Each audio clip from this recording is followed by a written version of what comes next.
What up, Stackers? BigstackMcgee here. How are you doing tonight? Welcome to a Saturday night edition of a Silver Unboxing. A little bit of a chat. I'm just excited to spend a few minutes with you here tonight. Thanks for tuning in. If you're not a subscriber, please go ahead and hit that subscribe button and give this video a thumbs up if you don't mind. Appreciate it. First of all, I want to say last night I got a chance to watch a fantastic interview. If you go to the Silver Doctors channel, they interview none other than the prestigious Salivate Metal. And so, Sal, if you're watching this, I thought you just did an awesome job last night. It was great hearing you on the other side of the coin, basically. Usually you're doing the interviewing other people, and so I just thought it was very entertaining, and really appreciated everything you had to say. So if any of my viewers have not seen that, go check that out. It's worth a watch. Just want to talk briefly about some stuff that's been in the news here recently. Here in the United States, obviously, we're in the middle of a government shutdown, the longest in history for us.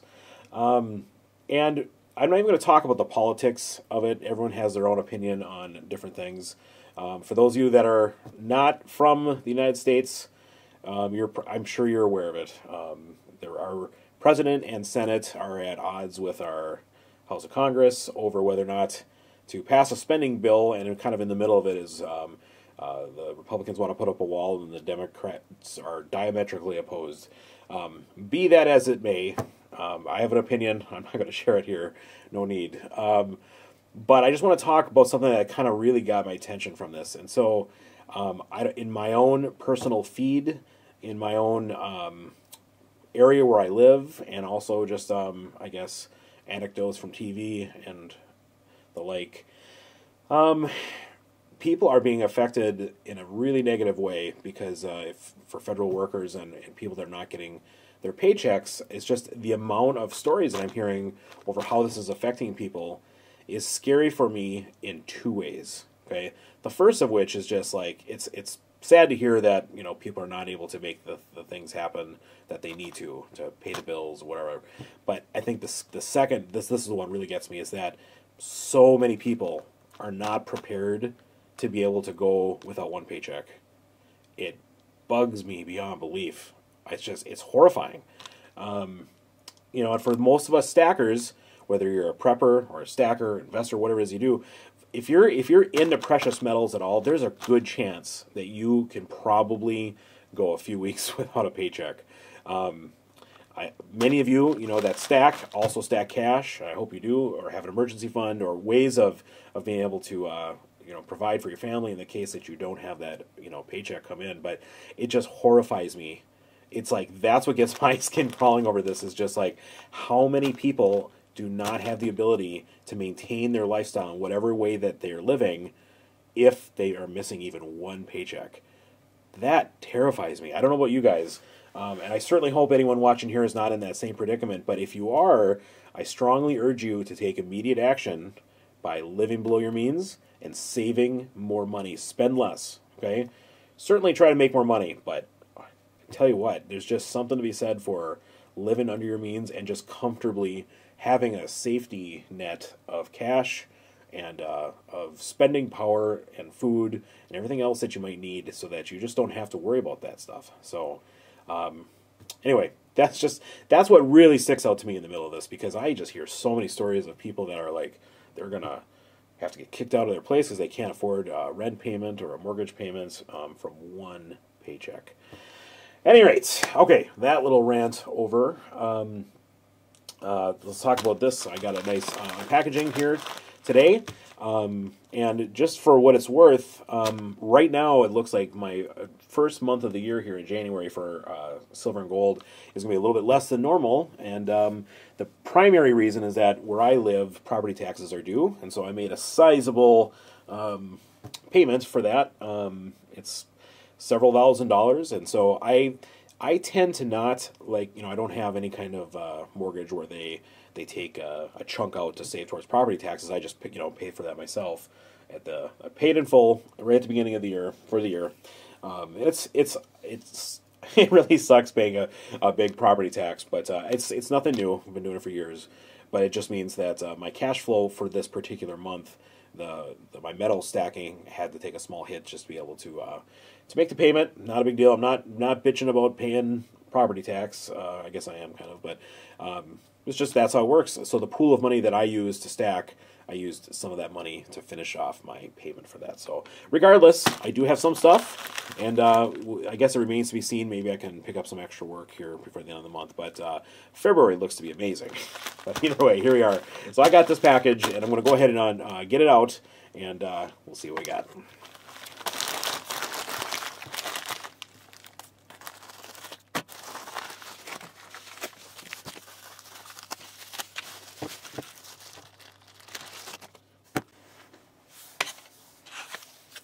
Gotta love coin exchange, eBay bucks. Happy to add another roll of silver quarters to my stack. Let's take a look and see what these look like. So, another taking advantage of eBay bucks promotions. This is actually from an order from a couple weeks ago, but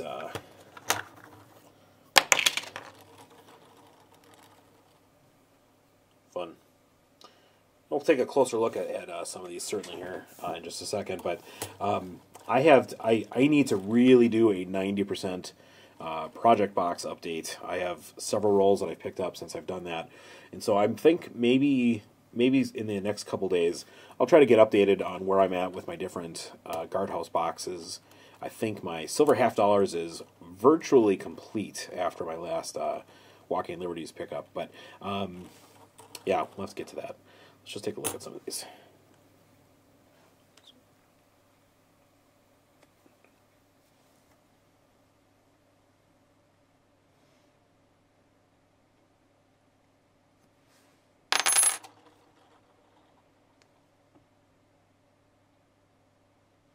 It's a nice looking one. Gotta love that silver clink.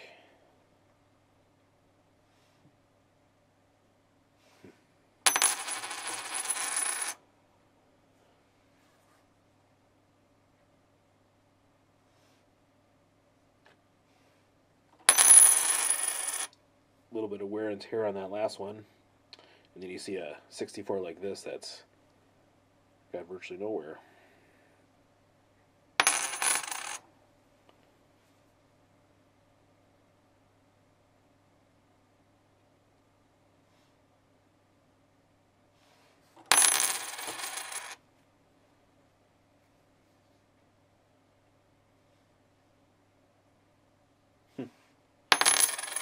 Just kind of see if I can find some interesting looking ones here. This one's seen some better days.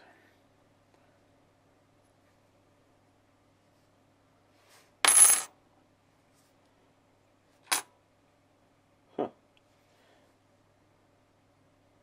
That one looks interesting. Parts are really shiny and some are not so much. Let's see what else I can see in here. This one looks nice.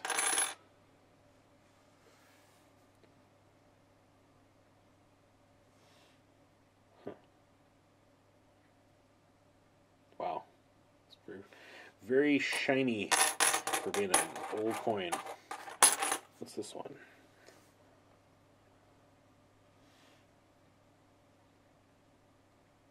Pretty slicked out.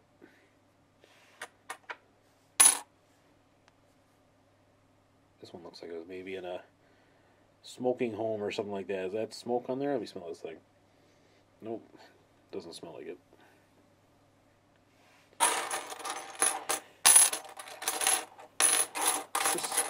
Just a nice array. I guess if I had one comment about picking stuff up from rolls like this, especially from Coin Exchange, most of them are in excellent condition. There, you get a couple that are slicked, but so many come like this, and you just know you're getting full weight 90% silver when they look like this. So love it. When you open it up and you see that the tube goes right to the top, you know, for those of you that have some that have been slicked out, you just know how small they can sit in the tube. But so yeah, I'm very happy getting another roll of silver quarters here. Did you guys see in the news about the 1943 copper penny that went for auction, and it got almost $200,000?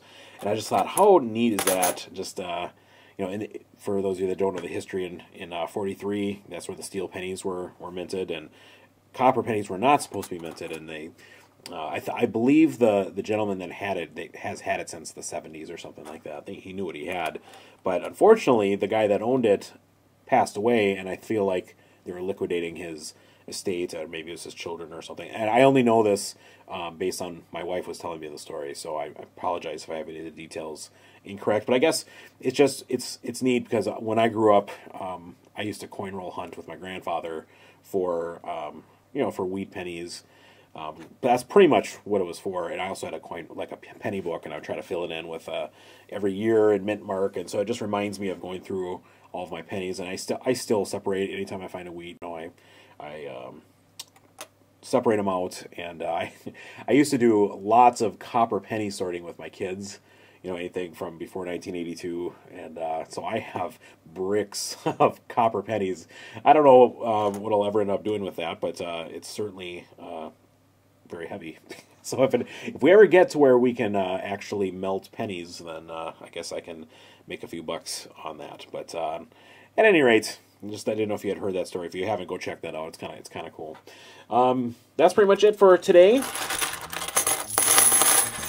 Love splash around some 90% silver. Thanks for spending a little bit of your day with me, and I appreciate it. Again, this is Big Stack McGee. I hope you all have a fantastic rest of your night. Talk to you soon.